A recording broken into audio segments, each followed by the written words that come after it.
நீடூர்ல பிறந்தவர். இவரோட பேரு முனையடுவார். அப்படின்னா முனை அப்படின்னா போர்க்களம் சென்று அடுபவர்னா போர் புரிகிறவர் அப்படின்னு அர்த்தம்.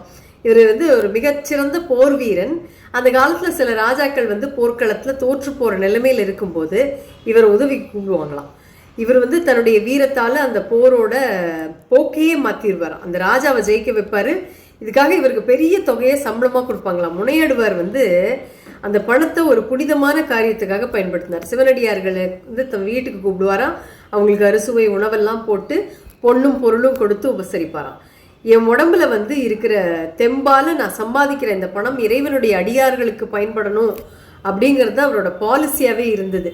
கூலிக்கு முனையடுவார் கொடுத்து வந்த நிதி கொண்டு ஆலிக்கும் அன்பினோடு அடியாரை அமுது செய்விப்பார். அதாவது கூலிக்காக போர்க்களம் சென்று போர் புரிவாராம். அதன் மூலம் கிடைக்கிற அந்த செல்வத்தை கொண்டு மிகுந்த அன்போடு அடியார்களுக்கு உணவு கொடுப்பாராம்.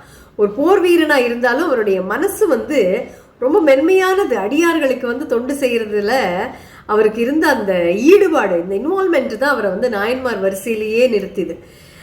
சிவபெருமான் இவருடைய வீரத்தையும் தியாகத்தையும் மெச்சி இவருக்கு முக்தி கொடுக்கிறாரு. சுந்தரமூர்த்தி சுவாமிகள் அடல் சூழும் வேல் நம்பி முனையடுவர்க்கும் அடியேன், அதாவது வெற்றிவேல் ஏந்திய வீரம் மிக்க முனையடுவர் நாயனாருக்கும் நான் அடியேன்னு எழுதுறாராம் அவருடைய திருத்தொண்ட தொகையில.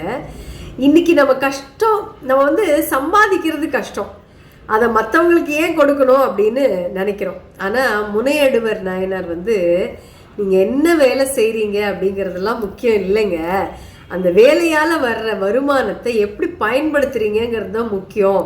உங்கள் உழைப்பு 4 பேரோட பசியை தீர்க்க பயன்பட்டா அந்த உழைப்பே ஒரு வழிபாடாக மாறுமா. சிவாய நம.